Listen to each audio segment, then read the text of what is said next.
வார்த்தை ஏதும் பேசிட தோணல வாழ்வே இனி நீ தாண்டி காலம் அது பேசுற மாதிரி நானும் என தாரண்டி மொத்த சன்மம் ஒன்று போக கொஞ்சம் பாரண்டி. எப்படி இருக்க ஸ்ரீநிதி? நல்லா இருக்க சீனியர், நீங்கள் எப்படி இருக்கீங்க? நான் நல்லா இருக்கேம்மா. எனக்கு என்ன, மேரேஜ் ஃபிக்ஸ் பண்ணிட்டாங்கன்னு சொன்னோன்னே ரொம்ப சந்தோஷமாக இருந்துச்சு. உங்களுக்கு ஒரு ஃபேமிலி, உங்களுக்குன்னு ஒரு லைஃப் எல்லாம் அமைய போதில்ல. அமைய போது தான். சீனியர், பொண்ணை நாங்கள் பார்க்கலாமா? போய் நாளைக்கு நீ விஷயம் பார்த்துட்டு வாங்க. வீட்டில் வேணாம், இந்த ஊரில் மாப்பிள்ளை வர்றதெல்லாம் அவ்வளோவா அலோவ் பண்ண மாட்டாங்க. அப்படியா? சரி சீனியர், நாளைக்கு நாங்கள் 2 பேரும் போய் பார்த்துட்டு வரோம். அப்புறம் ஸ்ரீநிதி, கீ வந்து அஜய்கிட்ட கொடுத்துருக்கேன். நீ கிளம்புறப்ப வாங்கிக்கோ. இல்லை சீனியர், நான் எங்கேயும் போகல, இங்கே இருக்கேன். அப்போ அவன் போகிறேங்கிறான், பரவாயில்லையா? யாரும் எங்கேயும் போக தேவையில்ல, எல்லாரும் இங்கே இருக்கலாம். கல்யாணத்துக்கு தானே வந்திருக்கோம், எல்லாரும் ஒன்றா இருந்தே பண்ணுவோம். அவங்க வீட்லேயும் அப்புறம் அவன் இல்லைன்னா ஏதாவது சொல்லுவாங்களா? ஓ, அந்தளவுக்கு அவனை பற்றி யோசிக்கிற அளவுக்குலாம் அவன் மைண்டில் இருக்கானா என்ன? அப்படிலாம் இல்லை சீனியர், கல்யாணம் அவன் இல்லாமல் நீங்கள் இருக்க மாட்டீங்கன்னு தெரியும். அவனை பிரித்து வச்சு அவ்வளோ பெரிய தண்டனைலாம் உங்களுக்கு நான் கொடுக்க விரும்பல. என்னோட பர்சனல் ப்ராப்ளம், அது என்னோட போகட்டும். அதுக்காக யாரும் அதில் மிங்கிள் ஆகிறது எனக்கு விருப்பம் இல்லை. அதனால் அவன் இங்கே இருக்கட்டும், நானும் இங்கே இருக்கேன். ரொம்ப தேங்க்ஸ் ஸ்ரீநிதி, சுச்சுவேஷனை புரிஞ்சுக்கிட்டதுக்காக. பரவாயில்ல சீனியர். அஜய் இசை கூட தான் தங்கியிருக்கேன்னு கேள்விப்பட்டேன். உங்களுக்கு எப்படி தெரியும்? எனக்கு தெரியுமா, என்ன பண்ணுற, எங்கே இருக்க, எல்லாத்தையுமே அவனும் நோட் பண்ணிட்டு தான் இருப்பான், நானும் நோட் பண்ணிட்டு தான் இருப்பேன். அவ்வளோ வேல்யூவான பர்சன் தான் நீ எங்கள் லைஃப்பில். சீனியர், அப்பா அம்மா ஆக்சிடெண்ட்டில் இருந்த விஷயத்த எங்கள் எல்லாருக்கிட்டையும் மறைக்கணும்னு நினச்சி உனக்கு நீயே தண்டனை கொடுத்துக்கிட்டல. உன்னோட சந்தோஷத்தில் வேணால் நாங்கள் பங்கெடுக்காமல் இருக்கலாம், உன் கஷ்டத்தில் கூட பங்கெடுக்க எங்களுக்கு தகுதி இல்லைன்னு ஒதுக்கி வச்சியா? சீனியர், நீ என்ன வேணாலும் நினச்சிக்கடா, நீ என்றைக்குமே என் தங்கச்சி மாதிரி தான். எங்கள் எல்லாருக்கும் தெரியாதுன்னு நினச்சி நீ எல்லாத்தையும் மறைச்சிட்டுன்னு நினச்சிட்டு இருக்கியா? இல்லைடா, உங்கள் அப்பா அம்மா டெத்துக்கு நானும் வந்தேன், வசந்தும் வந்தான். வந்தீங்களா? ஒரு மூலையில் கூட்டத்தோட கூட்டமாக நின்று 2 பேரும் ஃபீல் பண்ணிட்டு இருந்தோம். உன்கிட்ட வர முடியல, ஏன்னா நீ தான் எங்களுக்கு தெரியக்கூடாதுன்னு அவ்வளோ கஷ்டத்துலையும் இசைக்கிட்டையும் அஜய்கிட்டையும் சொல்லி மறைக்க சொல்லியிருக்கியே. ஏன் உன்னோட கஷ்டத்தை நீ முழுமையாக மறைக்கணும் தான் முடிவு பண்ணிட்டியே. நாங்களாம் உன் லைஃப்பில் அவ்வளோ வேண்டாதவங்களாயிட்டோம்ல. அப்படி இல்லை சீனியர், தேவையில்லாமல் யாரையும் கஷ்டப்படுத்த வேணாம் தான். கஷ்டப்படுத்த வேணாம்னு சொல்கிற அளவுக்கு அது என்ன சின்ன விஷயமா? உன் அப்பா அம்மாவோட டெத்து அதை எப்படி எங்கள்கிட்ட மறைக்கணும்னு நினச்சா? எவ்வளோ நீ கத்திரி எடுத்து தெரியுமா? அதை பார்த்து நாங்கள் 2 பேரும் எப்படி நின்று துடிச்சிட்டு இருந்தோம் தெரியுமா? உன்கிட்ட வர முடியாத அளவுக்கு நீ அட்மாஸ்பியரை உருவாக்கி வச்சிருந்த. எங்கே நாங்கள் வந்து டென்ஷனே உனக்கு பாதிச்சிருமோ, நீ உன் சோகத்தை கூட வெளிக்காட்ட முடியாமல் போயிடுமோன்னு நாங்கள் ஒதுங்கியே நின்றுட்டோம். உன் கண்ணிலேருந்து தண்ணி வந்தா அவன் தாங்க மாட்டான்னு தெரியும். உனக்காக அவன் எந்த எக்ஸ்ட்ரீமுக்கு வேணாலும் போவான்னு தெரியும். அப்படி இருக்கிற ஒருத்தனை ஒதுக்கி வைக்கணும்னு நீ முடிவு பண்ணதுக்கப்புறம் எல்லாரும் என்ன பண்ண முடியும்? அந்த டெத்தில் அவன் வந்து உன் முன்னாடி நின்னா எங்கே அவன் மேலே இருக்கிற கோவத்தில் நீ அங்கே கத்தி ஆர்ப்பாட்டம் பண்ணிடுவேன்னு தான் நாங்கள் ஒதுங்கி நின்ட்டோம். நீங்களா இல்லாமல் அந்த நேரத்தில் நான் எவ்வளோ நொந்து போனேன்னு எனக்கு தான் தெரியும். அழாதடா ப்ளீஸ். ஏற்கனவே நீ நிறையா அழுதுட்ட லைஃப்பில். இதுக்கப்புறம் நல்லா இருக்கணும்னு தான் நான் நினைக்கிறேன். ஆனால் நீ என்ன முடிவு பண்ணியிருக்கன்னு தான் எனக்கு புரியல. நான் எந்த முடிவும் பண்ணல சீனியர், நான் தனியாகவே இருக்கேன். என்னை விட்டுருங்க ப்ளீஸ். எனக்கு வசந்த் வேணாம் சீனியர். வேணான்னு சொல்கிற அளவுக்கு அவன் என்னடா பண்ணான் உன்னை? சீனியர் ப்ளீஸ், அதுக்கான ரீசனை நீங்கள் கேட்காதீங்க. கேட்கக்கூடாது, அவனும் உன்கிட்ட வரக்கூடாது. எந்த ரீசனும் சொல்ல மாட்டேன். ஆனால் அவனுக்கு ஒரு பட்டம் கொடுத்த பற்றியா, பொம்பளை பொறுக்கின்னு அந்த பட்டத்தை கொடுத்துட்டு ஒதுக்கி வச்சிருக்க. அவனை உன்கிட்ட வந்தால் கூட அவ்வளோ அசிங்கமாக திட்டுற, இல்லை ஏதாவது பேசிட்டு போயிடுற, மூஞ்சில் அடித்த மாதிரி எத்தனை தடவை காலில் விழுந்து கூட கெஞ்சிருப்பான். அவனை அப்போ கூட மன்னிக்க மாட்டேல்ல நீ? என்ன பிரச்சனைன்னு வாயை திறந்து சொல்ல மாட்டேல்ல நீ? உங்கள் கல்யாணத்தில் ரொம்ப நாளைக்கு அப்புறம் அவன் ஃபேமிலியில் எல்லாரையும் பார்த்து நான் சந்தோஷமாக இருக்கேன். ஏன் அவனை பார்த்துமே நான் சந்தோஷமாக தான் இருக்கேன் சீனியர். வெளிப்படையாக சொல்லணும்னா நான் இப்படியே இருக்கேன். என்னை விட்டுருங்க சீனியர். உங்கள் கல்யாணத்துலேயாச்சும் நான் பழைய சிரிப்பை சிரிக்கணும்னு ஆசைப்பட்றேன். சரிடா, நீ சந்தோஷமாக இருக்கணும்னு நினைக்கிறல்ல, நான் இதை பற்றி பேசல. நீ சந்தோஷமா இரு. உனக்கா சொல்லணும்னு தோணா ஒரு நாள் வந்து இந்த அண்ணன் கிட்ட சொல்லு. இந்த அண்ணன் எப்பயுமே உனக்கு துணையாக நிற்பான். தெரியும் சீனியர், எனக்கு கூட பிறந்தவங்க இருந்தால் கூட இந்த அளவுக்கு பக்கபலமாக நிற்க மாட்டாங்க. நீங்கள் என் கூட நிற்பீங்கன்னு எனக்கு தெரியும். அந்த நம்பிக்கை உனக்கு இருந்தால் இந்த அண்ணனுக்கு சந்தோஷம்தான். ப்ளீஸ் அழாதடா. சீனியர் சொல்லுடா. நீ ஃபஸ்ட்டு அழுகை ஸ்டாப் பண்ண, அதுக்கப்புறம் பேசலாம். வசந்த் வீட்டில் சொல்லி வசந்த்க்கு மேரேஜ் ஏற்பாடு பண்ணலாம்ல? யார் கூட? உன் கூட வேணா பண்ண ஏற்பாடு பண்ணிட்டுமா? என் கல்யாணத்து கூட சேர்த்து வைக்க சொன்னா கூட உங்களுக்கு ஓகே தான், உடனே ரெடி பண்ணிடுவாங்க. எப்போ மேரேஜ் பண்ணலாம் தான் வெயிட் பண்ணுறாங்க. நீ ஓகே சொல்ல, நான் பண்ண சொல்கிறேன். சீனியர், ஏன் கூட இல்லை, வேற பொண்ணு பார்த்து அவனுக்கு கல்யாணம் பண்ணி வைக்கலாம்ல? அவன் கல்யாணத்தை பற்றி நீ ஏன் பேசுகிற? நீ வேணான்னு தூக்கி போட்ட பொருள் தானே அவன். அப்படி இருக்கும்போது அவனுக்கு ஒரு நல்லது நடக்கணும்னு நீ ஏன் ஆசைப்படுற? இல்லை சீனியர், அவன் லைஃப் நல்லா இருக்கணும்ல? நல்லா இருக்கணும்னு நீ எப்படி நான் நினைக்கிறேன்? உன்னை தவிர வேற யாராவது ஒரு பொண்ணை கல்யாணம் பண்ணிட்டா வாழ்ந்துருவான்னு நினைக்கிறியா? எனக்கு தெரியும், இருந்தாலும் கல்யாணம் ஆனதுக்கப்புறம் அவன் இருப்பான்னு நினைக்கிறேன். ஃபஸ்ட்டு அவன் கல்யாணமே பண்ணிப்பான்னு நினைக்கிறியா? சான்ஸே கிடையாது. உன்னை கண்ணு முன்னாடி வச்சுக்கிட்டு அவனால் வாழவும் முடியாது, சாகவும் முடியாது, ரெண்டுத்துக்கும் நடுவில் நின்றுட்டுருக்கான். அப்படிப்பட்ட பனிஷ்மெண்ட்டை நீ அவனுக்கு கொடுத்து வச்சிருக்க. இப்போவும் சொல்கிறேன், உன் கூட கல்யாணம் ஏற்பாடு பண்ண சொல்லு. என் கல்யாணத்துக்கு கூட சேர்த்து வைக்க கூட அவங்க பேரண்ட்ஸ் ரெடியாக தான் இருப்பாங்க. நான் பேசுகிறேன். ஆனால் வேற ஒரு பொண்ணு கூட கல்யாணம் பேசி முடிவு பண்ணி அவனுக்கு நடக்கிறதுலாம் ரொம்ப கஷ்டம். சீனியர், நான் அவன் லைஃப்பில் கிடையாது, புரிஞ்சுக்கோங்க. எனக்கு விருப்பமும் கிடையாது அவன் கூட வாழறதுக்கு. தூக்கி போட்டுட்டேன், அவ்வளோதான். திருப்பிலாம் தூக்கி மனசில் வைக்க முடியாது. சரி, நீ தூக்கி போட்டுட்டேனே வச்சுப்போம். நீ தூக்கி அவனை உன் மனசில் வைக்க வேணாம். ஆனால் அவனை கல்யாணம் பண்ணிக்க சொல்கிற எந்த உரிமையும் உனக்கு கிடையாது. சரி, அவனை கல்யாணம் பண்ணிக்க சொல்லி சொல்கிறல்ல, உன் மனசில் தான் அவன் கிடையாதுல்ல. நீ யாரையாவது கல்யாணம் பண்ணியிருக்கலாமே, ஏன் பண்ணல? எனக்கு யார் சீனியர் இருக்கா எல்லாம் பார்த்து பண்ணுறதுக்கு? ரீசன் சொல்லணும்னு சொல்லாத ஸ்ரீநிதி. நீ கல்யாணம் பண்ணிக்கிறேன்னு சொல்லு. நானே முன்னாடி நின்று உனக்கு ஒரு மாப்பிள்ளை பார்த்து கல்யாணம் பண்ணி வைக்கிறேன், ஜாம் ஜாம்னு. ஏன் வசந்த் கிட்ட கூட சொல்கிறேனே, ஸ்ரீநிதி வேறு யாரையாவது கல்யாணம் பண்ணிக்கிறாளான்டான்னு. அவன் வந்து எந்த விதத்துலையும் உன்னை தடுக்க மாட்டான். அவனே மாப்பிள்ளை பார்த்து சூப்பராக உனக்கு ஒரு லைஃப் அமைச்சு கொடுப்பான். அந்த மெச்சூரிட்டியில் தான் என் வசந்த் இருக்கானே தவிர, உன்னை கல்யாணம் பண்ணிக்காத, உன் கல்யாணத்தில் வந்து ஆர்ப்பாட்டம் பண்ணுறதோ இல்லை உன்னை தடுத்து நிறுத்தி திருப்பி என்னதான் நீ கல்யாணம் பண்ணிக்கணும்னு கேட்குறதோ அது எதுவுமே பண்ண மாட்டான். இப்போ நீ சொல்ல, உனக்கு வேணா நான் மாப்பிள்ளை பார்க்கட்டுமா? என்னால் யாரையும் மேரேஜ் பண்ணிக்க முடியாது சீனியர். அதே மாதிரி தான்டா அவனாலையும் யாரையும் மேரேஜ் பண்ணிக்க முடியாது. சரி சீனியர், பேசினா இதுக்கு சொல்யூஷன் கிடைக்கும்னு நினச்சேன். சொல்யூஷன் கிடைக்காமலே தான் போகும் போல். ஒரு கட்டத்தில் யாராக இருந்தாலும் ஒரு முடிவு எடுத்து தானே ஆகணும். அந்த முடிவை யார் 2 பேரில் எடுக்கிறோன்னு பார்க்குறேன். நான் போகிறேன் சீனியர். இவ்வளோ பிடிவாதமா ஸ்ட்ராங்காக வசந்த வேணான்னு சொல்கிற அளவுக்கு இவளுக்கு என்ன நடந்திருக்கும், அதை மட்டும் என்னால் கண்டுபிடிக்க முடியல.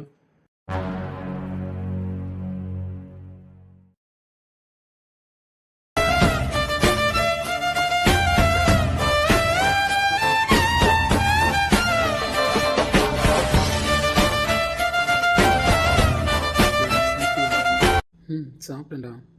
டேய், இன்னமே இவனை மடியில் போட்டு தான் தூங்க வச்சிட்ருக்கியா? ஆமாம், நான் இங்கே வந்தால் மடியில் படுத்து தான் தூங்குவோம். நான் மட்டும்தான் மிஸ்ஸிங்களா மச்சான்? நீ மட்டும்தான் மிஸ்ஸிங்கு. இதோ அதான் வந்து படுத்துட்டானே. ஏன் மச்சான், காலேஜ் டேஸ்லாம் செம்மையாக இருக்கும்ல. எந்த பிரச்சனையும் இல்லை, எதை பற்றியும் யோசிக்க தேவையில்ல, யாரை பற்றியும் கவலைப்பட தேவையில்ல.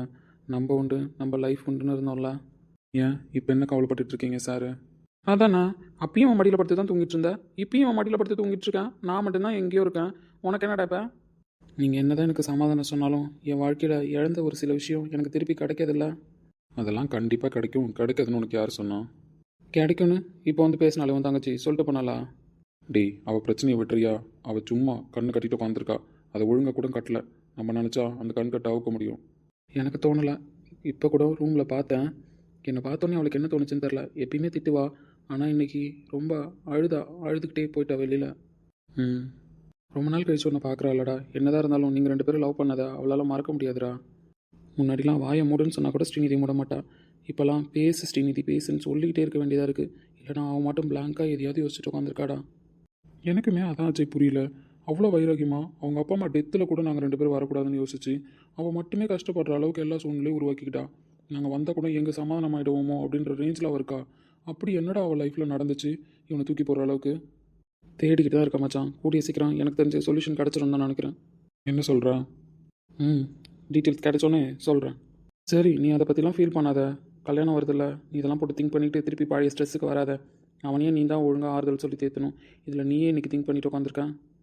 மச்சான், ஆமாண்டா, காலையில் எந்திரிக்கணும். எனக்கு தெரிஞ்சு இப்போ தூங்குறமான்றதே தெரில. ஆனால் காலையில் எந்திரிக்கணும்னு பந்தக்கால் நடுறதுன்னு ஒரு ஃபங்க்ஷன் பண்ணுவாங்க. பந்தக்கால் நடுறதா? ஆமாம், கல்யாணத்துக்கு முன்னாடி இந்த பந்தக்கால் நட்டுட்டு அதுக்கப்புறம் வீட்டில் இருக்கிற சாமியை கும்பிட்றதுன்னு சொல்லுவாங்க. வீட்டு தெய்வத்துக்கு படைச்சிட்டு அதுக்கப்புறம் ஒன்றை உட்கார வச்சு அந்த நலுங்கு மாதிரி வைப்பாங்க. கன்னத்தில் சந்தனம்லாம் வைப்பாங்களே, அது வைப்பாங்க. இதெல்லாம் புதுசாக இருக்கடா வசந்த், நான் பார்த்ததே இல்லை. ஏன் டாக்டரே, எனக்கு தெரியாது. எதை கல்யாணம் பண்ணியா என்ன? இப்போ தான் பண்ணுறேன், அதனால் இப்போ தான் பார்க்க முடியும். ஆனால் வசந்த், இவன் மேரேஜ் எப்படி பண்ணலான்ற ஐடியாவே இல்லாமல் இருந்தோம். இவன் ஃபஸ்ட்டு கல்யாணம் பண்ணி பண்ணான்னு தெரியாமல் இருந்தோம். இவன் மனசையும் கொள்ளை கொண்டு அந்த அழகி யாருடா? பேரும் அன்பழகி தான். ஆமாம், இன்விடேஷனில் பார்த்தேன். ஆமாம் டாக்டர், அவ்வளோ சீக்கிரம் எந்த பிள்ளையும் பார்த்து மயங்க மாட்டிங்களே. எப்படி இந்த பிள்ளைய பார்த்து அதுவும் ரொம்ப ஃபீல்லாம் பண்ணிங்களாம்? அதுவும் அந்த பிள்ளை கிடைக்கலன்னா வாழ்க்கையே இல்லைன்ற மாதிரிலாம் ஃபீல் பண்ணிங்களாம்? டேய், அவ வேற. வேற தான், அவ டோட்டலாகவே வேற தான். ஆமாம் ஆமாம் வசந்த், அடி வாங்க போகிறேன். நம்ம டாக்டருக்கு அன்பழகியை பற்றி பேசினாலே சிரிப்பு வந்துடும். அது சிரிப்பு இல்லை மச்சான், வெக்கம். ஓவராக ஓட்டுறீங்க, எழுந்து போயிடுவோம் பார்த்துக்கோ. ஓட்டாமல் என்ன பண்ணுவாங்க சார்? இன்னும் 3 நாளைக்கு உங்களை வச்சு தான் அங்கே ஓட்டுறது. என் வாழ்நாள் லட்சியம்டா உன் கல்யாணத்தை சிறப்பாக பண்ணணுன்றது. ஆனால் எங்கள் ஊருக்கு வந்து இங்கேயே பொண்ணு பார்த்து எங்கள் அப்பா அம்மா முன்னாடியே உன் கல்யாணத்தை பண்ணுவேன் நான் எதிர்பார்க்க கூட இல்லைடா. எனக்குமே ஹாப்பியாக தான் இருக்குது. நீ சொல்கிறதெல்லாம் டிஃப்ரெண்ட்டாக இருக்குது. நாளைக்கு நலுங்கு ஃபங்க்ஷன் இதெல்லாம் கேட்கும்போது ஒரு மாதிரி ஃபீலிங்காக தான் இருக்குல்ல. ஜாலியாக இருக்கும்டா. மேரேஜ்னாலே வில்லேஜில் பண்ணுறது தான். அவனை விட்டு பிரியவே மாட்டேன் அந்த ஊரில் பொண்ணை பார்த்து செட்டில் ஆன பரிசரவனா அங்கே நிற்கிற நீ. டே அஜய், சீரியஸாக நான் பார்க்கணும்னு பார்க்கல தெரியுமா, எதர்ச்சியாக நடந்த கோ இன்சிடென்ட். கடைசி வரைக்கும் இவனை விட்டு பிரிய போகிறதில்ல. ஆமாம் டேய் வசந்த், இப்போ மடியில் படுத்து தூங்குற கரெக்டு தான். டாக்டர் இன்னும் 2 நாளில் வேற ஒருத்தவங்களுக்கு சொந்தமாயிடுவாங்க. அப்புறம் எப்படி மடியில் படுத்து தூங்குவ? மச்சான், இது ஒரு நல்ல கேள்வின்னு பதில் நான் சொல்லட்டுமா சரவணா? டேய் வாயை மூடிடு, அடி வாங்கிடுவேன். இல்லை நான் சொல்லியே தருவேன் அஜய். டாக்டரு கல்யாணத்துக்கு அப்புறம் நான் இப்போ சரவணன் மடியில் படுத்து தூங்குறேன். அதுக்கப்புறம் சரவணன் வந்து அன்பழகி மடியில் படுத்து தூங்குவார். பெருசாக டிஃப்ரெண்ட் இருக்காது. வேணும்னா கொஞ்சம் நேரம் சரவணனை களம் வாங்கிட்டு வந்து நானும் படுத்து தூங்கலாம். கல்யாணத்துக்கு அப்புறம் வேற ஒன்றும் இல்லை பார்த்துக்க. டே என்னடா சிம்பிளாக முடிச்சிட்டேன். டாக்டர் அப்புறம் ரொமான்ஸ் பண்ணிக்கிட்டு பிஸி ஆகிட மாட்டானா? சே சான்ஸே கிடையாது. என் சரவணன் ரொமான்ஸ் டாபிக் உள்ளலாம் போகாத பொண்ணு தான் அந்த பிள்ளை. அதனால எப்பயுமே என் சரவணன் என் கூட தான் இருப்பான் பாரு. அடா பாவி, பிளான் பண்ணி அப்போ அவனுக்கு கல்யாணம் பண்ணி வைக்கிறியாடா? கல்யாணத்துக்கு அப்புறமா அவன் பேச்சுலராக இருக்கிறதுக்கு எதுக்குடா கல்யாணம் பண்ணிக்கிறான்? விதி மச்சான், வலி அது வேற ஒன்றும் கிடையாது. டாக்டரும் டிஃப்ரெண்ட் ஆங்கிளில் டிஃப்ரெண்ட்டாலாம் ட்ரை பண்ணி பார்த்துட்டான். இது வரைக்கும் எதுவும் ஒர்க் அவுட் ஆகல. மேபி பார்ப்போம் கல்யாணத்துக்கு அப்புறம் ஒர்க் அவுட் ஆகுதான்னு. டே அநியாயம் பண்ணுறீங்கன்னா 2 பேரும். நான் நேற்று தானடா சவால் விட்டேன், ஒரே பிரசவத்தில் 3 பிள்ளை பெற்று காட்டுறேன்னு. மறந்துட்டீங்களா? நாங்கள் மறக்கல டாக்டரே, அதை நீங்கள் மறக்காம இருந்தால் சரிதான். ஏன்னா நீங்கள் சொன்ன கதை வந்து நம்ம ஓடுற ஆற்றுல தண்ணியில் எழுதி விட்ட மாதிரி தான். 3 பிள்ளையா? அது என்ன கதைடா? நம்மளாம் வெறுப்பேற்றுறதுக்காக இவர் ஒரே பிரசவத்தில் 3 குழந்தை பெற்றுப்பேன்னு சவால் விட்டுருக்காரு. டே சரவணா, சொல்லவே இல்லை என்கிட்ட இந்த டீலிங்கை பற்றி. நானும் இன்னும் அடுத்தது ரெடி பண்ணாமல் இருக்கேன். நீ என்னன்னா 3க்கு போயிட்டேன். ஏய் அவன் தான் ஃபன் பண்ணுறான்னா நீனும் கூட சேர்ந்து பண்ணுற பற்றியா? இப்போ பாருங்களேன் 2 பேரையும். மச்சான் ரொம்ப ஜாலியாக இருக்குல்ல, ரொம்ப நாள் கழிச்சு நம்ம 3 பேரும் உட்காந்து இவ்வளோ சிரித்து பேசிகிட்டு இருக்கோம். ஆமாண்டா, மனசுக்கு இப்போ தான் நிறைவாக இருக்குது. காலேஜ் லைஃப்லாம் மறக்கவே முடியாதுடா. அந்த அளவுக்கு ஒரு கஷ்டம் நான் 3 பேரும் ஒன்றா நின்றுவோம். ஒரு சந்தோஷம் அப்படின்னாலும் 3 பேரும் ஒன்றா நின்றுவோம். அந்த அளவுக்கு இருந்த நம்ம இப்போ ஒரு திசையில் பிரிஞ்சு நிற்கிறோம். அதுக்குமே ஒரு ஐடியா வச்சுருக்கேன். சரவணா கல்யாணம் மூடிட்டோம். அதுக்கப்புறம் அந்த டிசிஷன் எல்லாருக்கும் ஓகேவான்னு சொல்லுங்கள். என்னடா ஏதோ புதிர் போடுறேன்? புதிர்லாம் போடல. எங்கள் அப்பா சொன்ன பிளான் தான், நான் சொன்ன பிளான்லாம் கிடையாது. அவரே உங்கள்கிட்ட பேசணும்னு சொல்லியிருக்காரு. கல்யாணத்துக்கு அப்புறம் பேசுவார். சரி பார்க்கலாம். மிஸ் யூ மச்சான். 3 பேர் மிஸ் யூ கோரஸாக பாடி ரொம்ப நாள் ஆச்சுல்ல? ஆமாம் ரொம்ப நாள் ஆயிடுச்சு. நம்ம ஹாஸ்டலில் மட்டும்தான்டா 3 பேர் சேர்ந்துக்கிட்டு மிஸ் யூ லவ் யூ சொல்கிறதெல்லாம். பக்கத்து ரூமில் அவனுங்க கூட ஓட்டுவானுங்கள. ஆமாண்டா, அதெல்லாம் செம்ம லைஃப் இல்லை. டேய் இப்படியே இருந்தனா விடிய அப்படியே பேசிட்டு எழுந்து நீ சொல்கிற மாதிரி அந்த பந்தக்கால் நிறைய ஃபங்க்ஷன் சொன்னி அதுக்கு அப்படியே சரவணனை கிளப்பி கூட்டு போயிடலான்னு நினைக்கிறேன். டேய் சரவணா, வேஷ்டிலாம் எடுத்து வச்சிட்டியா? நாளை காலை வேஷ்டி சட்டை தான் கட்டணும். அன்றைக்கி எடுத்த ட்ரெஸ்ஸில் இருக்கும். நீ தான் எதுக்கோ வேணும்னு சொல்லிட்டு எதை எடுக்க சொன்னியே. நாளைக்கு நிறைய ஒர்க் இருக்குடா. எங்கே பந்தக்கால் நட்டதுக்கப்புறம் மண்டபத்தில் போய் வேலை பார்க்கணும். மண்டபத்தில் எல்லாம் கரெக்டாக நடக்குதுன்னு பார்த்துட்டு, ஏன்னா நாளைக்கு ரிசப்ஷன், அதுக்கு மறுநாள் கல்யாணம். அப்புறம் வீட்லேயுமே டெக்கரேஷன்லாம் இன்னும் கொஞ்சம் பண்ணணும். முடிஞ்ச அளவுக்கு இப்போ பண்ண ஸ்டார்ட் பண்ணியிருப்பாங்க. பார்த்தியா? பார்த்தேன். ரொம்ப நல்லா பண்ணுறீங்க. எனக்குமே ரொம்ப சந்தோஷமாக இருக்குது. வீடு ஃபுல்லாக ஒரே பூ அலங்காரம். பார்த்தா ஒரே கல்யாண வீடு களை கட்டுது. தேங்க்ஸ் மச்சான். சேர்ப்பு மச்சான், தேங்க்ஸ் சொன்னா. சரி சொல்லலைண்ணே. சரி அப்படியே கதை பேசிக்கிட்டே இருப்போம். எனக்கு தெரிஞ்சு விடிஞ்சிரும். நம்ம குளிச்சுட்டு அப்படியே கிளம்புவோம்.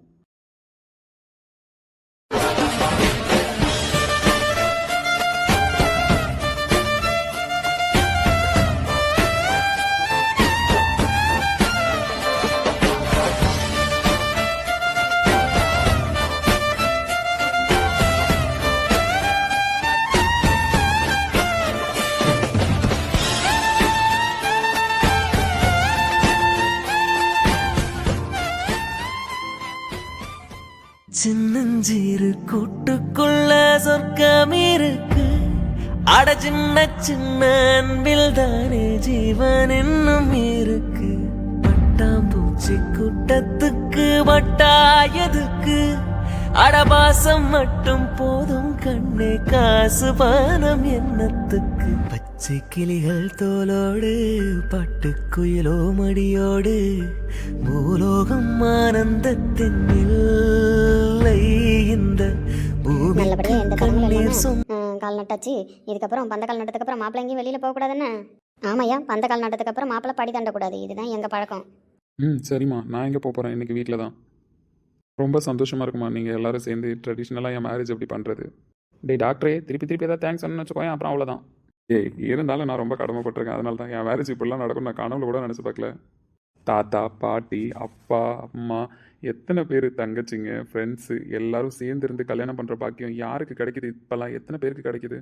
உண்மைதான். என் பேராண்டிக்கு கிடைக்குது இல்லை, எங்களுக்கு சந்தோஷம். பேராண்டி மனசு நிறைவா இருக்கியா? ரொம்ப சந்தோஷமாக இருக்கேன் தாத்தா. அது போதும் எங்களுக்கு. எங்க புள்ள சந்தோஷமா இருந்தாலும் எங்களுக்கு சந்தோஷம் தான். எங்க பெரிய புள்ள கல்யாணத்தை நடத்தணும்னு இப்படி இருந்திருக்கு விதி. அதான் நாங்க நடத்த வேண்டியதா இருக்கு. சந்தோஷமா இருக்கியா? நாங்க முறையை தான்ப்பா ஸ்டெப் பை ஸ்டெப்பா பண்ணுவோம். எங்க முறையெல்லாம் உனக்கு பிடிச்சிருக்கா? அப்பா நீங்கள் வேறு எனக்கு ரொம்ப பிடிச்சிருக்குப்பா. இந்த மாதிரி ட்ரெடிஷ்னலாக யாரும் இப்போ கல்யாணம் பண்ணுறது இல்லைல்ல. ஊர் சைட்லாம் இப்படி தான்ப்பா கல்யாணம் பண்ணுவோம். பந்தக்கால் நடுறது. இன்றைக்கி பந்தக்கால் நட்டுட்டு உடனே உனக்கு வந்து நலுங்கு வைப்போம். நலுங்கு வச்சதுக்கப்புறம் நம்ம வீட்டில் தான் பொண்ணு கிட்ட கூரை புடவை தாலி எல்லாத்தையும் வச்சு படைக்கணும். ஏன்னா 1000 பட்டு வந்தாலும் கூரை புடவையில் பொண்ணை கல்யாணம் மேடையில் உட்கார வச்சு தாலி கட்டுறது தான் நம்ம பழக்கம். கூரை போடவேணா பாட்டி? நூலால் நெஞ்ச புடவையா முத அந்த புடவையை கட்டிக்கிட்டு தான் பொண்ணு உட்காந்து தாலியை வாங்கிக்கணும். அதுக்கப்புறம் அந்த புடவையை ரொம்ப ஞாபகார்த்தமாக எடுத்து வச்சுருப்பாங்க. குழந்தை பிறந்ததுக்கப்புறம் என்ன தான் இப்போ டிசைனாக தொட்டில் வந்தாலும் குழந்தைக்கு வசதியாக படுக்கிறதுக்கு வந்தாலும் அப்போல்லாம் அம்மா கட்டின கூரை புடவையில் தான் முத குழந்தைய தொட்டிலில் போடணும்னு சொல்லுவாங்க.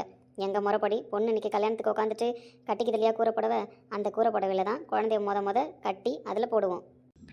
தொட்டில் கட்டுறதா? ஆமாய்யா, கல்யாணத்தப்ப கட்டுற கூரை புடவையில் தான் குழந்தைக்கு முத தொட்டில், அதாவது யானைன்னு சொல்லுவோம், யானை கட்டி அதில் குழந்தைய போடுவோம்.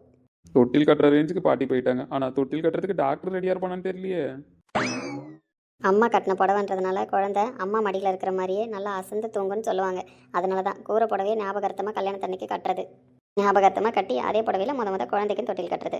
என் சரவணனுக்கு இன்றைக்கி பந்தக்கால் நட்டிருக்கோம். இதே மாதிரி அடுத்த வருஷம் இப்போ நான் சொன்ன மாதிரி அந்த கூரை புடவையில் ஒரு தொட்டில் கட்டி பேரனோ பேத்தியோ கண்டிப்பாக வந்துடணும். அதில் போட்டு அழகு பார்க்கணும்.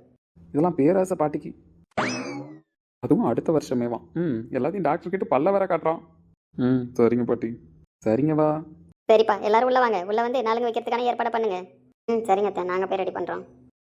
ஏய், ஸ்ரீநிதி அக்காவை கூப்பிட போனீங்க, எங்கே அவங்க வரலன்னு சொல்லிட்டாங்க. மேலே இருந்தே பார்க்குறாங்களாமா. விடுமா, அவள் ஏதோ தலை வலிக்குதுன்னு சொல்லிட்டு இருந்தா நைட்லேருந்து, அதனால அங்கே நின்றுப்பா. நீங்கள் எதுவும் நினச்சிக்காதீங்க. சரிக்கா. ஏன்னா எங்கள் வீட்டில் மேரேஜ் ஸ்டெப் பை ஸ்டெப்பாக நல்லா ட்ரெடிஷ்னலாக பண்ணுவாங்க. இதெல்லாம் நீங்கள் பார்த்துருக்க மாட்டீங்கல்ல, அதெல்லாம் பார்க்கணும், மிஸ் பண்ணக்கூடாது. இதெல்லாம் செம்ம மெமரிஸ் தெரியுமா? ஆமாம்மா, உண்மையிலே சூப்பராக இருக்குது. எங்கள் மேரேஜ் நடந்தது, ஆனால் இந்த மாதிரிலாம் கிடையாது, சிம்பிளாக நடந்துச்சு. இங்கே நல்லா சூப்பராக இருக்குங்க கிராமத்தில். இன்றைக்கி அப்புறம் நாங்கள் பந்தக்கால் நட்டு நலுங்கு வச்சதுக்கப்புறம் மாப்பிள்ளை கையிலலாம் மருதாணி வைப்போம். நாங்களாம் மருதாணி வச்சுப்போம். வீட்டிலே தான் உட்காந்து பூலாம் கட்டுவோம். இன்னும் செம்ம மூமெண்ட்ஸ் இருக்குது. நல்லா இருக்குது கேட்கும்போதே. ஆமாங்க்கா. நல்ல வேலை நாங்களாம் முன்னாடியே வந்துட்டோம்.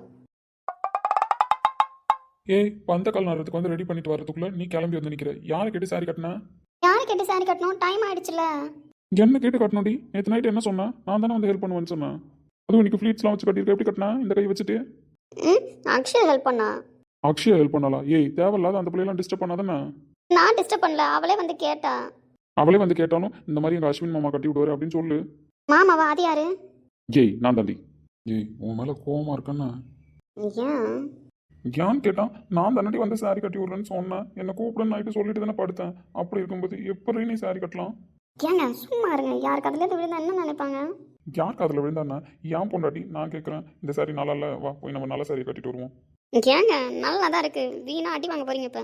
ஏமாகா, இந்த சாரி நல்லா இல்லடி, உன் கலருக்கு இது சூட் ஆகல பாரு. வா நம்ம போகலாம். ஏங்க நம்ம 2 பேரும் மேட்சிங்கா இருக்கும். சூப்பரா இருக்குல்ல?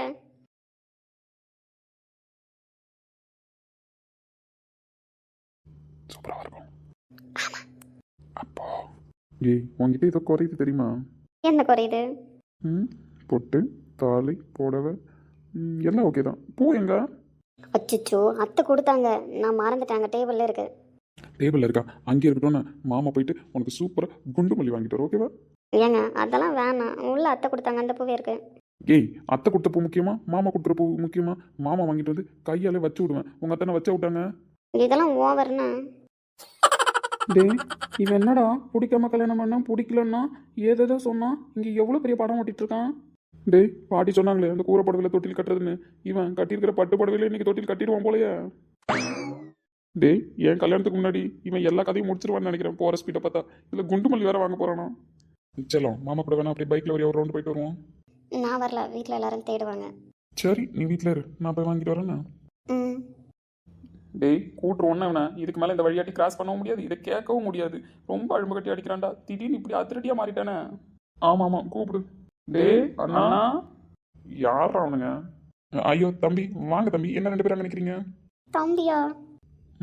ஆமாம், கேட்டுட்டானுங்க போல. பேசுறதெல்லாம் வச்சு செய்ய போகிறானுங்க. ஏங்க நான் உள்ள போறேன்னா? ஓட்டிட்டு நானே தனியாக வாங்கிக்கிறேன். எப்படி ஒன்றை கலாய்க்க மாட்டானுங்க. நின்னாலும் நீ நிற்கிறதுனால என்ன கலாய்க்கவும் யோசிப்பானுங்க. அவனுங்க ஃப்ரீயாக கலாய்ச்சிட்டு போட்டோம். நீ இப்போ பார்த்துக்கலாம். ஏய், பூ மட்டும் வச்சிடாதானே, நான் வாங்கிட்டு வந்து நான் தான் வைப்பேன். சரி, நான் போகிறேன். டேய் தம்பிங்களா, இங்கே என்னடா பண்ணுறீங்க? அதை நாங்கள் கேட்கணும். நீ என்ன பண்ண இவ்வளோ நேரம்? டேய், அதை நான் சொல்கிறேன்டா. காலையிலேருந்து மனுஷன் அழும்பு கட்டி அடிக்கிறார் தெரியுமா? யார் ராம பின்னாடி? டேய், லவ்வே இல்லைன்னா எனக்கு தெரிஞ்சு அண்ணி சொன்ன ஸ்டோரி உண்மைதானோ? நீ பண்ணுறதை பார்த்தா அப்படி தான் தோணுது. டேய், ஜஸ்ட் இப்போ தான்டா சமாதானமானோம். உன்னை பார்த்தா அப்படி தெரியலையே ப்ரோ. பில்டப் பண்றணும் பீலா விடணும் அது முக்கியம் இல்ல. நம்ம எது பண்ணாலும் இந்த உலக நம்மள உடனே உத்து பார்க்கணும். நாதாரித்தனம் பண்ணாலும் நாசுக்கா பண்ணணும்டா. ஆனா நம்ம பண்றது 4 பேருக்கு புரியப்படாது, தெரியப்படாது. திருவிழாவில் காணா போன பிள்ளையாட்டம் திருன்னு முழிக்கிறத பத்தியா? டேய் நான் கூட என்னமோ நினைச்சேன் அஸ்வின் பொண்ணு, ஆனா இவ்வளோ பெரிய ஆளா இருப்பான்னு நான் நினைச்சு கூட பார்க்கல பாரு. சுத்து போட்டானுங்க, கிளம்பிடுவோமா? டேய் எனக்கு ஒரு முக்கியமான வேலை இருக்கு, போயிட்டு வரேன்னா. எங்களுக்கு தான் தெரியுமா என்ன முக்கியமான வேலைன்னு. டேய் மண்டபத்தில் போய் எல்லா வேலையும் கரெக்டாக நடக்குதான்னு பார்க்கணும். நாளைக்கு ரிசப்ஷனு, இன்னிலேருந்து நம்ம எல்லாத்தையும் எடுத்து பார்த்தா தானே நாளைக்கு கல்யாணத்தில் எந்த பிரச்சனையும் வராமல் இருக்கும். நீ இப்போ மண்டபத்துக்கு போகிற அப்படி தானே? ஆஃப்கோர்ஸ், அதில் உங்களுக்கு என்ன டவுட்டு? எங்களுக்கு டவுட் இல்லை, கன்ஃபர்மேஷனாகவே தெரியும் நீ குண்டுமல்லி பூ வாங்க போகிறேன்னு. தெரிஞ்சிச்சா? அப்படமா தெரிஞ்சிருச்சு. சரி அதான் தெரிஞ்சிச்சுல, வழி விடுங்க, நான் போகணும், என் பொண்டாட்டிக்கு பூ வாங்கணும். அடப்பாவி டேய் இப்படிலாம் பேசாதீங்கடா, எனக்கு ஒரே வெக்கமாக வருது. ஆனால் அஸ்வினே உன்னை பார்க்க எனக்கு ரொம்ப சந்தோஷமாக இருக்கு இப்போ தான். ஆமாம் ரொம்ப புலம்பிட்டு ஃபீல் பண்ணிகிட்டே இருந்தேன். உன்னை இப்படி பார்க்கும்போது எனக்கு உண்மையிலே மனசுக்கு நிறைவாக இருக்குது. இல்லைடா இப்போ தான் பேசியிருக்கா, என்னன்னு இப்போ தான் கண்டுபிடிக்க ஆரம்பிச்சிருக்கேன். அதெல்லாம் சொன்னோன்னு வச்சுக்கோங்களேன், உங்களுக்கு மேரேஜ் டென்ஷனில் மண்டையை பிச்சுக்கும். அதனால் மேரேஜ் நல்லபடியாக நடக்கணும், அவ்வளோதான். அவள் என்கிட்ட நல்லா பேசுகிறான்றதெல்லாம் தாண்டி அவளுக்குள்ளே ஒரு புரியாத புதிரே இருக்குது. அந்த புதிருக்கு விடை தெரிஞ்சால் மட்டும்தான் அவள் இன்னும் முழுசாக சந்தோஷமாக இருப்பாள். அவங்கள புரிஞ்சுக்க ஆரம்பிச்சிட்டல, கண்டிப்பாக சொல்யூஷன் கிடைக்கும்டா. அப்படி தான் நினச்சிட்டு ஓடுறேன், பார்க்கலாம். சரி ஓகே, அப்படியே மறந்துட்டோன்னு நினைக்காத, போய் பூவை வாங்கிட்டு வா போ. ப்ரோ நானும் வரவா? என் பொண்டாட்டிக்கு பூ வாங்கிட்டு வரேன். வாடா, உனக்கு தான் பொண்டாட்டி இருக்கே, அப்புறம் என்ன? இவனுக்கு 2 பேர் தான் மொட்டை பசங்களாக இருக்கானுங்க, நம்மளுக்குமா பொண்டாட்டி இல்லை? வா நம்ம போய் வாங்கிட்டு வரோம். டேய் எனக்கு நாளானிக்கு கல்யாணம் ஆனால் மட்டும் அப்படி பூ வாங்கி கொடுத்து கழிச்சிருவார். வாய முறாடி, அவங்க சொல்கிறதுல என்ன தப்பு? டேய் அன்றைக்கி தான் கோயிலில் வாங்கி கொடுத்தான்ல. வாங்கி கொடுத்தேன், இதுக்கப்புறமா வாங்கி கொடுப்பேன். ஆனால் அந்த பூவால் என்ன யூஸ்ன்றது உங்கள் 2 பேருக்கும் தெரியுமா? இதுக்கப்புறம் போக போக தெரிஞ்சுப்போம். தெரிஞ்சுக்கிட்டா சரி. அங்கே ப்ரோ டைம் வேஸ்ட் பண்ண வேணாண்ணா, நான் என் பொண்டாட்டிக்கு பூலாம் வாங்கி கொடுத்து ரொம்ப நாள் ஆகுது. நம்ம 2 பேரும் போய் வாங்கிட்டு வரோம். என்னமே நான் சொல்லி வந்ததா தென்றலும் நேற்று உன்னையே நான் எங்க கண்ணை பற்றும் போல இருக்கு உனக்கு. மாப்பிள்ளை கலை வந்துருச்சு. அம்மா எங்க பிள்ளைக்கு வெக்கத்துல கண்ணமே சிவந்துருச்சு. ஐயோட ஆர்த்தி எடுத்துருவோம்.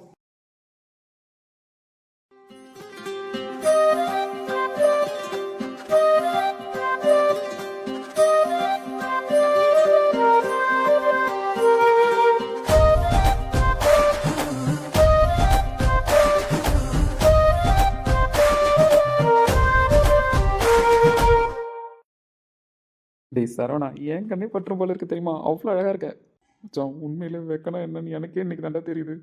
செம்ம கியூட்டாக இருக்குடா. உன்னோட கல்யாண மூமெண்ட் ஒன்று சூப்பராக இருக்கணும்டா.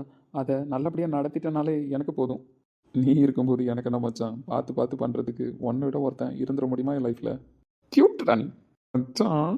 ஐயோ சீனுங்கிறானே. இருந்தாலும் thanks for every thing any time. சேர்ப்பு. நீ எத்தனை தடவை சொன்னாலும் உனக்கு நான் தேங்க்ஸ் சொல்லிக்கிட்டே தான் இருப்பேன். தேங்க்ஸ்லாம் தர வேணா, ஒரு கிஸ் கூட தந்துட்டா போச்சு. ஏன் மச்சானுக்கு இல்லாததா? லவ் யூடா மச்சான், லவ் யூ டூடா மாப்பிள்ள.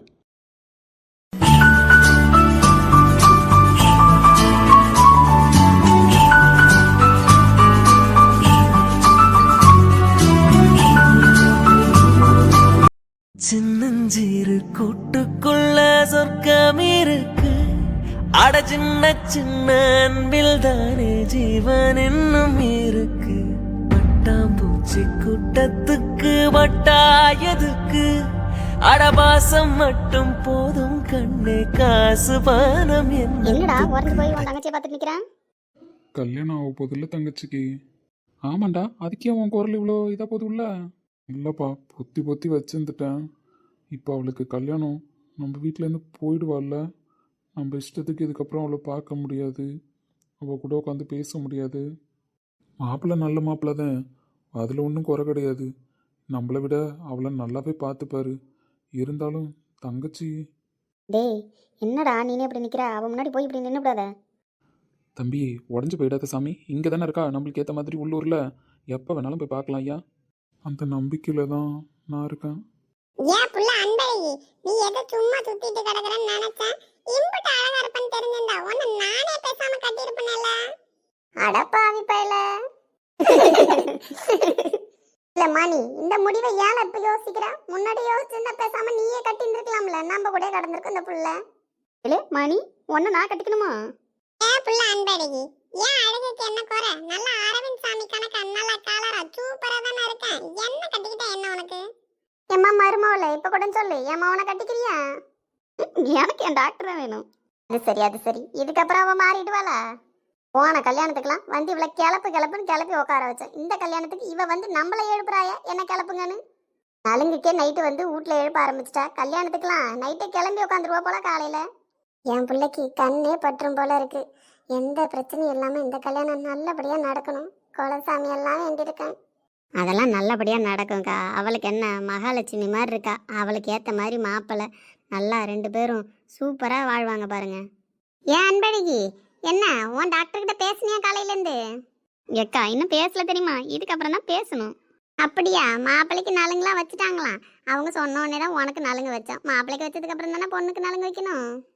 ஏன் புள்ள அன்பழகி மருதாணி நல்லா அரைக்காட்டம் பிடிச்சிருக்கு. டாக்டர் மேல எவ்வளவு உசுரா இருக்கான்றது அதுல இருந்து தெரிஞ்சு போச்சு இப்ப. ஆமா, ஏன் டாக்டர் மேல நான் உசிரை தான் வச்சிருக்கேன். இது சரி விட்டா இப்பவே கிளம்பி போயிடுவாளாட்டுக்க. இப்ப போய் பார்க்கலாமா அவரை? ஏன் புள்ள நலுங்கு வச்சாச்சு, இதுக்கப்புறம் படி தாண்ட கூடாது. எப்ப பார்க்கணும் அப்புறம்? நாளைக்கு பார்க்கலாம்ட்டா. செத்த இன்னைக்கு பொறுத்துரு. அவங்க அண்ணங்காரன் தான் சோர்ந்து போய் நிற்கிறான். என்ன பண்ணுறதுன்னு தெரில. அவனுக்கு தான் ஆறுதல் சொல்ல முடியல. இந்த பிள்ளை வெகுலியாக இருக்கிறதுனால அதுக்கு ஒரு விவரம் தெரியல. ஆமாக்கா, கைக்குள்ளே வச்சு வளர்த்துட்டான்ல. சரி பிள்ளை அன்பழகி, நாங்கள் நல்ல வடை பாயசம்லாம் செஞ்சுருக்காங்க, போய் சாப்பிட்றோன்னா. இல்லை போய் சாப்பிடுங்க, நானும் வரேன். அமுதா இப்போ எதுவும் உனக்கு வலிக்கலையா? வைத்தியம் பார்த்தது யாரு? உன் டாக்டராச்சே. என்ன சூப்பராக எழுப்பி நிப்பாட்டிட்டாரு. ஏன் டாக்டர் நல்லா சூப்பரா வைத்தியம் பார்ப்பாரு பார்த்துக்க. அதான் நீ சீக்கிரமா என்ன நின்னுட்ட. சரி நாங்கள் போய் விளாட்றோம், நீ வா. சரி நீங்க போங்க, தோட்டத்தில் விளையாடுங்க இன்னைக்கு. அப்பதான் நான் இங்கே இருப்பேன், நீங்களும் இங்கே இருக்கலாம். சரில தம்பி அருள் எங்க வா, அவளுக்கு நீ ஒரு 90 இருக்கட்டும்மா, நீங்க எல்லாம் பாருங்க. அப்படி இல்லை தம்பி, நீனும் வந்து ஆசீர்வாதம் பண்ணணும்ல. வா அண்ணா இங்கே வா. எடி எல்லாரும் சீர்வரிசையா எதையோ எடுத்துட்டு போவாங்க. பேசாம நீ உங்க அண்ணனை கூட்டு போயிடுறியா? நான் என் டாக்டர்கிட்ட சொல்லி எங்கள் அண்ணனை கூட்டிட்டு போயிடுவேன். 1 மணியா கடந்தீங்க. இதுக்கப்புறம் அவன் தான் உன்னை தேடிட்டு கிடப்பான். பொழுது சாஞ்சா வந்து அவன் மடியில் படுத்து கிடப்ப. அவனும் எப்படா வீட்டுக்கு வருவான்னு இருப்பான் உன்னை பார்க்கறதுக்கு. இதுக்கப்புறம் அவன் பாடுதான் திண்டாட்டம். அக்கா நான் என் டாக்டர்கிட்ட சொல்லிட்டு எங்கள் அண்ணனை அப்பப்போ வந்து பார்த்துருவேன். சரி புள்ள மனசு வீணாக்காதீங்க. அதெல்லாம் அவன் அண்ணனை பார்த்துப்பா. நம்ம போவோம், அவன் வந்து 90 இடட்டும். சரசக்கா ஏன் எல்லாரும் இப்படி சொல்கிறாங்க? அப்படி இல்லடி, என்னதான் உங்க அண்ணன் நீ வந்து பார்த்துப்பேன் கூட கூட்டிட்டு போறேன்னு பேச்சுக்கு சொல்லிட்டு கிடந்தாலும் கல்யாணம் ஆகி போயிட்டா பிறந்தவனுக்கு தங்கச்சி கூட இருக்கிற போல ஆகாதில்ல பிள்ளை. அதுவும் அவன் தாய்க்கு தாயா உன்னை வளர்த்துட்டான். உனக்கு எல்லாமே அவன்தான். நீ போறப்ப அவன் தானே ஏங்கி போய் நிற்கிறான். அண்ணா எல்லாரும் சும்மா இருங்க. ஏன் என் தங்கச்சி மனசை கலக்கிறீங்க? என்னதான் இருந்தாலும் என் தங்கச்சியை நான் எத்தனை தூரத்தில் போய் பார்த்துட்டு வந்துடுவேன் ஞாபகம் வந்தா. அப்படி சொல்லுண்ணா எல்லாருக்கிட்டையும். எனக்கு என் அண்ணன் ஞாபகம் வந்தா நான் உடனே ஓடி வந்துடுவேண்ணா. சரிடா அம்மா, இன்னைக்கு போல என்னைக்குமே நீ சந்தோஷமா இருக்கணும். ஏடா அந்த 90 சோப்பு எடுத்து வை அவளுக்கு. எப்பவும் சந்தோஷமா இருக்கணும் என் தங்கச்சி. இல்லை எல்லா வியாக்கியானத்தையும் சொல்லிட்டு இப்போ என்ன மூஞ்ச அப்படி வச்சிருக்க? அவள் இங்கே தானே இருக்கா, நம்ம எத்தனை தூரத்தில் போய் பார்த்துக்கலாம். நீ தானே சொன்ன. இருந்தாலும் என் தங்கச்சி வீட்டுக்கு வரும்போது இனிமேல் இங்கே இருக்க மாட்டாள்ல, மாப்பிள்ளை வீட்டில இருப்பான். அண்ணா வருத்தப்படுறியா? நான் வேணா டாக்டர்கிட்ட சொல்லி உனக்கு கூட கூட்டிட்டு போயிடுவா. ஒன்றும் இல்லடாம்மா, அண்ணன் வருத்தெல்லாம் படலை. அப்போ நீ சிரிச்சுக்கிட்டே இரு. நீ இப்படிலாம் இருந்தா எனக்கும் கஷ்டமா இருக்கு. அண்ணா எல்லாரும் சொல்ற மாதிரி வீட்டுக்கு வந்தோடனே என்ன டெய்லி தேடுவல்ல. நான் எங்க இருக்கேன்னு தேடி அதுக்கப்புறம் என்னை கூப்பிட்டுட்டு வந்துதான் நீ சாப்பிடுவ. இனிமேல் நான் டெய்லி எங்க இருக்க மாட்டேன்ல. அப்படிலாம் இல்லைடா, டெய்லி வந்து அண்ணன் உன்னை வீட்டில் பார்த்துட்டு அதுக்கப்புறம் தான் இங்கே வருவேனே, சரியா? உண்மையாவா? ஆமாண்டா அன்பு, உன்னை பார்த்துட்டு தான் அண்ணன் வீட்டுக்கே வருவேன். அண்ணன் மாதிரியே உன்னை மாப்பிள்ளை பார்த்துக்கிறாருன்னு தானே சொன்னேன். கண்டிப்பாக அண்ணன் கூட இருக்கிற மாதிரியே இருக்கும் உனக்கு மாப்பிள்ளை கூட இருக்கும்போது. அவர் இருக்கும்போது நீ எனக்கு கூட இருக்கிற மாதிரி தான் இருக்கும். நான் இல்லைன்னா உனக்கு யார் இருப்பா? 2 ஏங்கி போய் நிக்குத. பொம்பளை பிள்ளையா பிறந்துட்டா இந்த கஷ்டத்தெல்லாம் அனுபவிச்சுதான் ஆகணும்.